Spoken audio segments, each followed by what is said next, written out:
Hello everybody and welcome back to another Pens and Tea video. Today I'm going to be talking about a tea flavored buttered rum from David's Tea and the Montblanc 147 Legrande Traveler.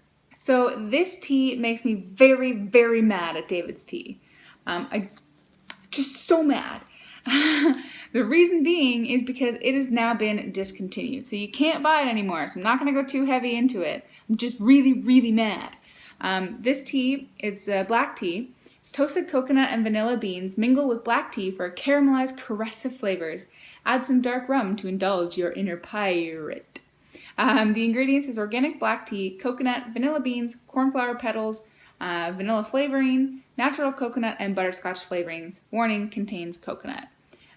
So the reason why I'm mad at this is because this literally, if you're at all familiar with Lifesavers, I don't know if those are anywhere other than North America. I'm pretty sure the States you can get them too, but the butterscotch Lifesavers is exactly what this tea tastes like, and I'm so mad that they don't have it anymore because I literally bought 50 grams of this and then I went to go buy more and it's just disappeared. I can't find it anymore, so I tweeted them and I'm like, hey man, what's up?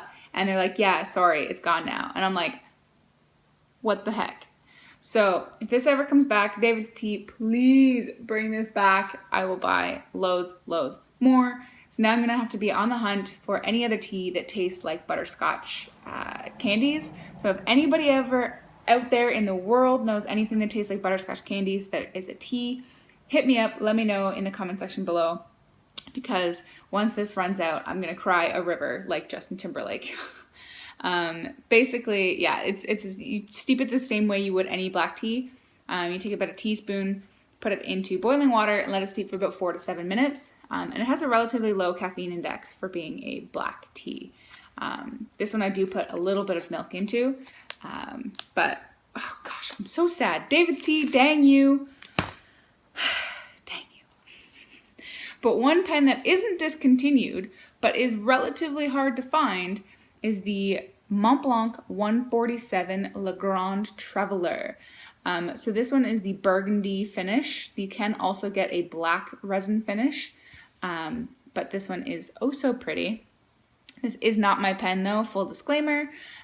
This is borrowed by a buddy of mine who I have the links in the description below if you want to check him out. I recommend you do because he's good people. So like any Montblanc, you're going to get the snowflake or the star, whatever you want to call it, on the top there, which is pretty synonymous with Montblanc. You get the gold trimmed clip, and it will be gold even if you get the black resin version as well. It's got pretty good tension as far as the clip is concerned, so I really like that. The center band is pretty much like every other Montblanc. Just says Montblanc Meisterstück with little embellishments in between each of those words, and 2 smaller gold rings around it. I'll get a better closer up of this when I flip the camera around. Coming down to the tip of the pen here is a little gold ring as well. And like pretty much all Montblanc, you unscrew it to reveal the nib. So the nib design, and again, I'll get a better view of that in a second, is the same design as the Montblanc 149 nib.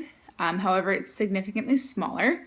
And the design itself is basically the 149, but smaller. So the 147 and the Montblanc 146 are the exact same size.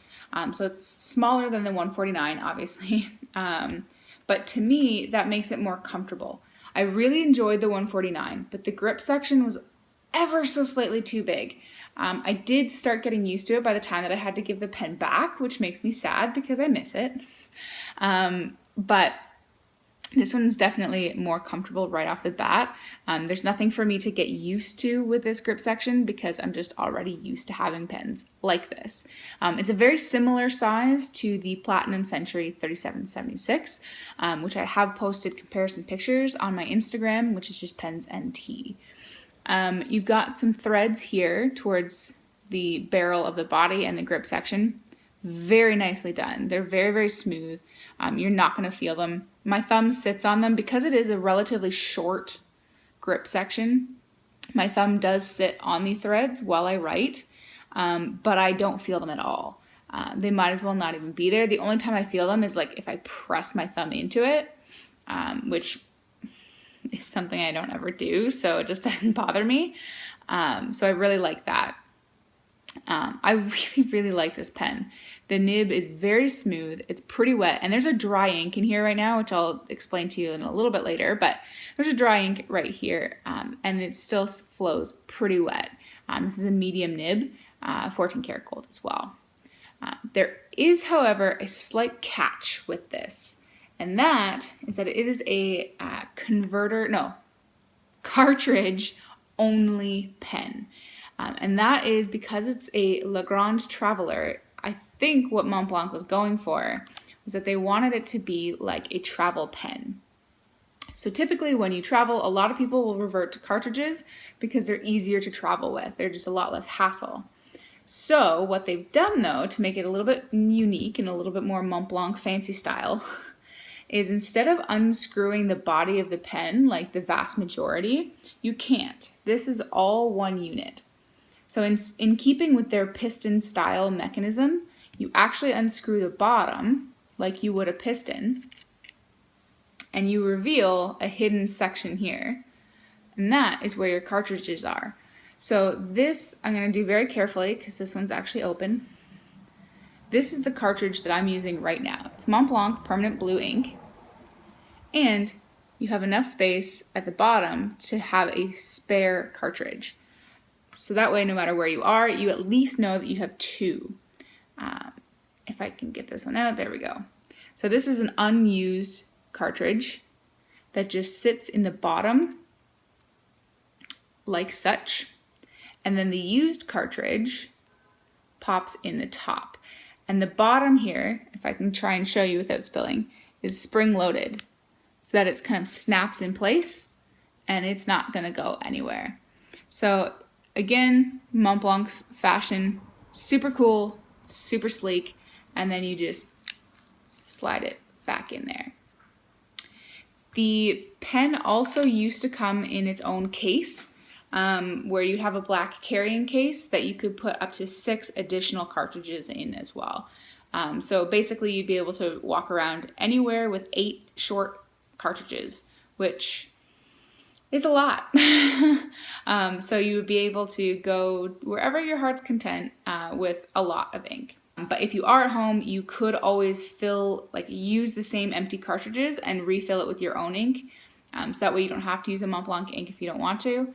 And you'll be able to get a little bit more diversity out of it than you would with just cartridges. So that is pretty dang cool. I've never seen a pen do that before.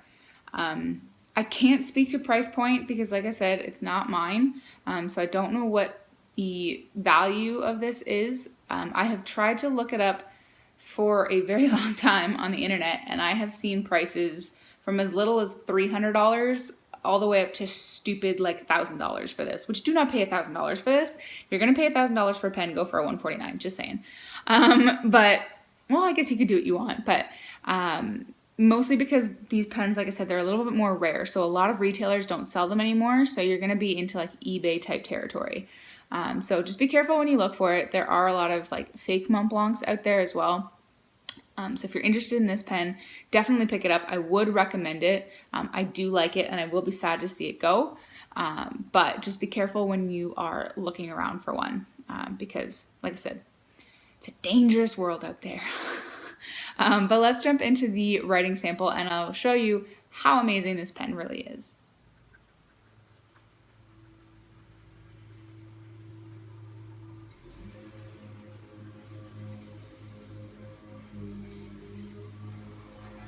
All right, so immediately I'm going to apologize for somebody that is mowing their lawn outside. They're making me very angry right now. So we have the Montblanc 147. This is a medium nib, although it writes more like a broad to me, with Montblanc permanent blue ink in it. This nib, guys, is buttery smooth, like bordering on Visconti buttery smooth. It is crazy.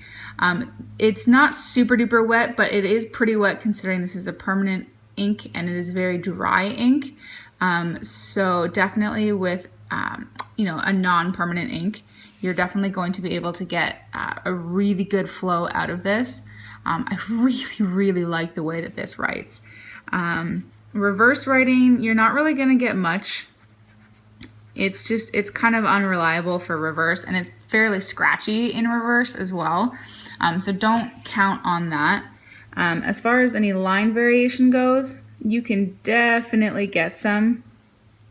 It is a 14 karat nib, and it's a pretty responsive 14 karat nib. This isn't my pen, so I'm not going to push it as far as it can go, but I can definitely go from a medium to a broad without, you know, sweating it too much. I've never, ever had any issues with hard starts or skips or anything like that, and I've been using this pen for about a month now, and I really like it. And like I said earlier, I'm going to be sad to see it go.